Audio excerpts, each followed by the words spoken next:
केंद्र में मंत्रिपरिषद के मेरे साथी, गवर्नर्स, लेफ्टिनेंट गवर्नर्स, आप सबको नमस्कार।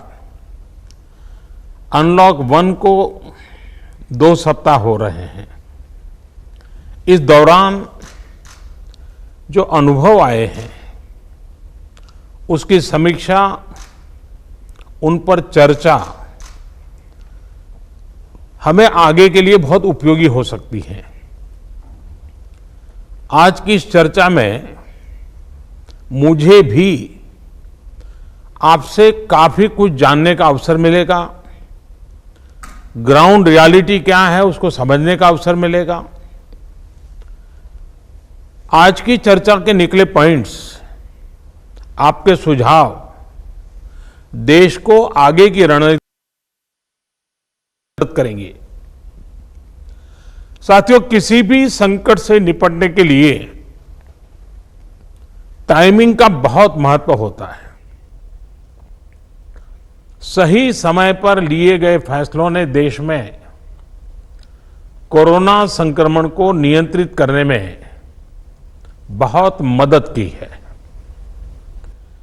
भविष्य में जब कभी भारत की कोरोना के खिलाफ लड़ाई का अध्ययन होगा तो ये दौर इसलिए भी याद किया जाएगा कि कैसे इस दौरान हमने साथ मिलकर के काम किया, कोऑपरेटिव फेडरलिज्म का सर्वोत्तम उदाहरण प्रस्तुत किया। साथियों, जब कोरोना दुनिया के अनेक देशों में चर्चा का विषय भी नहीं बना था, तब भारत ने इससे निपटने के लिए तैयारियां शुरू कर दी थी, फैसले लेने शुरू कर दिए थे। हमने एक एक भारतीय की जिंदगी को बचाने के लिए दिन रात मेहनत की है। बीते हफ्तों में हजारों की संख्या में हमारे भारतीय भाई बहन विदेश से अपने वतन वापस लौटे हैं। बीते हफ्तों में लाखों की संख्या में प्रवासी श्रमिक अपने अपने गांव पहुंचे हैं। रेल, रोड, एयर, सी सारे मार्ग करीब करीब अब खुल चुके हैं। लेकिन इसके बावजूद, हमारी इतनी जनसंख्या होने के बावजूद भारत में कोरोना संक्रमण उस जैसा विनाशकारी प्रभाव नहीं दिखा पाया जो दुनिया के और देशों में कोरोना ने आफत पैदा की है। दुनिया के बड़े बड़े एक्सपर्ट्स, हेल्थ के जानकार, लॉकडाउन और भारत के लोगों द्वारा दिखाए गए अनुशासन की आज भारी चर्चा हो रही है।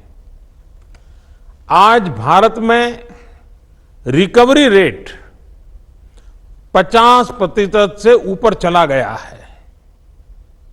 आज भारत दुनिया के उन देशों में अग्रणी है जहां कोरोना संक्रमित मरीजों का जीवन बच रहा है। कोरोना से किसी की भी मृत्यु दुखद है। हमारे लिए किसी एक भारतीय की भी मृत्यु असहज करने देने वाली है।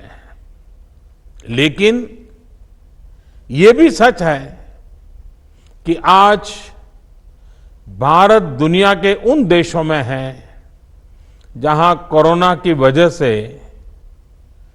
सबसे कम मृत्यु हो रही है।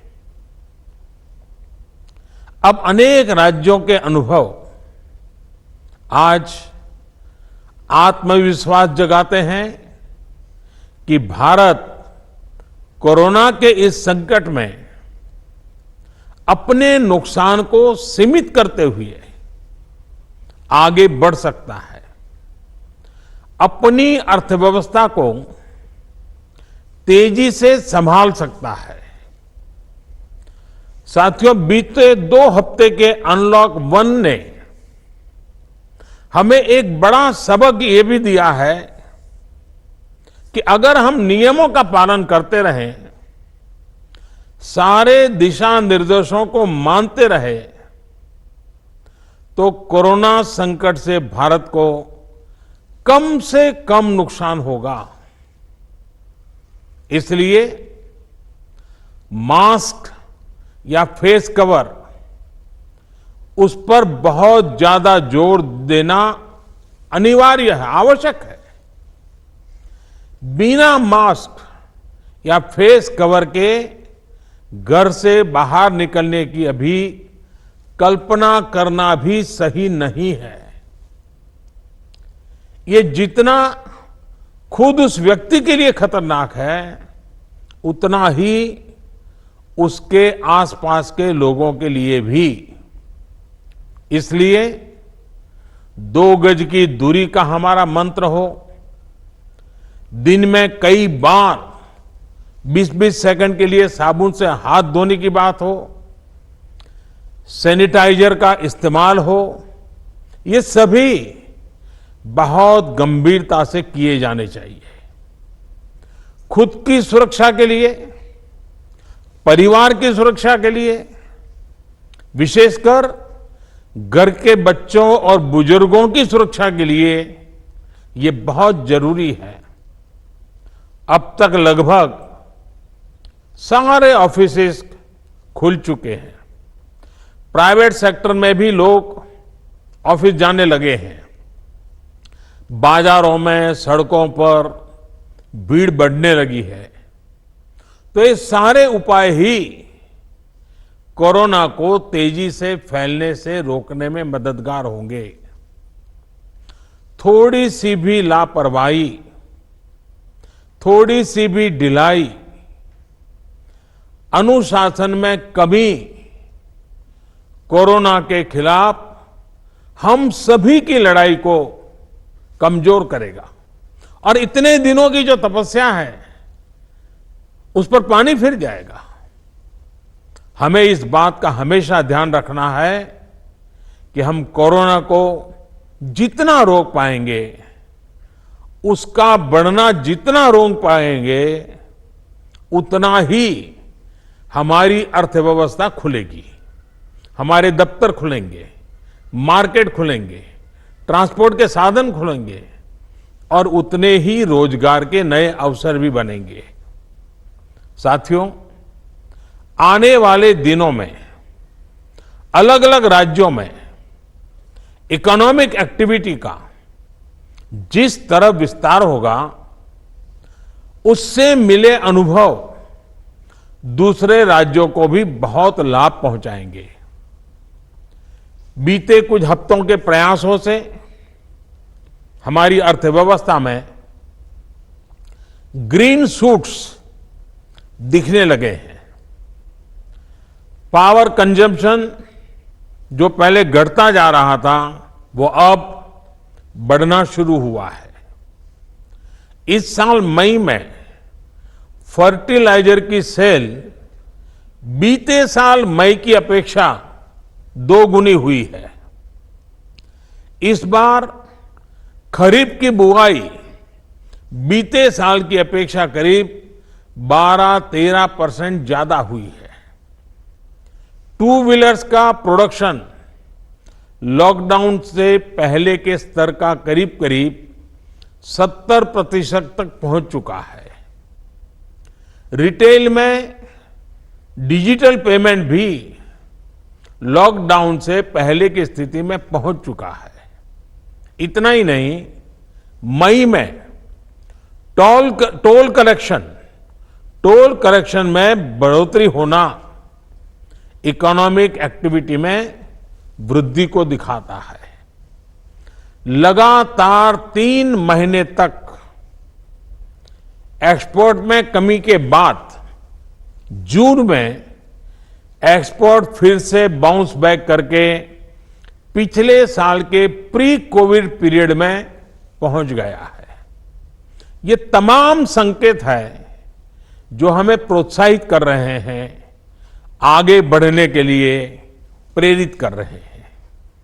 साथियों, आप में से अधिकतर राज्यों में एग्रीकल्चर, हॉर्टिकल्चर, फिशरीज और एमएसएमईज का हिस्सा बहुत बड़ा है।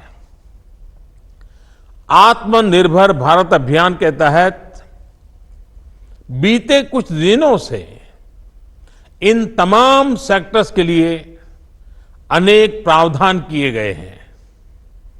एमएसएमईज को सपोर्ट करने के लिए अनेक फैसले हाल में लिए गए हैं। समयबद्ध तरीके से एमएसएमईज को बैंक से क्रेडिट दिलाने का प्रयास हो रहा है। 100 करोड़ रुपए तक के टर्नओवर वाले उद्योगों को 20% अतिरिक्त क्रेडिट के ऑटोमेटिक इंक्रीज का लाभ दिया गया है। अगर हम बैंकर्स कमिटीज के माध्यम से ये सुनिश्चित करेंगे कि उद्योगों को तेजी से क्रेडिट मिले, तो वो जल्द से जल्द काम शुरू कर पाएंगे, लोगों को रोजगार दे पाएंगे। साथियों, हमारे यहां जो स्मॉलर फैक्ट्रीज हैं, उन्हें गाइडेंस की, हैंड होल्डिंग की बड़ी जरूरत है। मुझे पता है आपके नेतृत्व में इस दिशा में काफी काम हो रहा है। ट्रेड और इंडस्ट्री अपनी पुरानी रफ्तार पकड़ सकें, इसके लिए वैल्यू चेन्स पर भी हमें मिलकर काम करना होगा। राज्यों में जहां कहीं भी स्पेसिफिक इकोनॉमिक एक्टिविटी पॉइंट्स हैं, वहां 24 घंटे काम हो, सामानों की लोडिंग अनलोडिंग तेजी से हो, एक शहर से दूसरे शहर तक सामान जाने में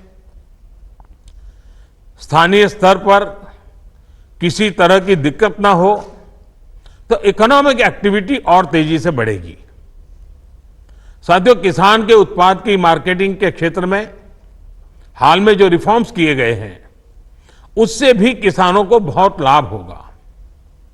इससे किसानों को अपनी उपज बेचने के लिए नए विकल्प उपलब्ध होंगे, उनकी आय बढ़ेगी और खराब मौसम के कारण, स्टोरेज के अभाव के कारण उनको जो नुकसान होता था, उसे भी हम कम कर पाएंगे।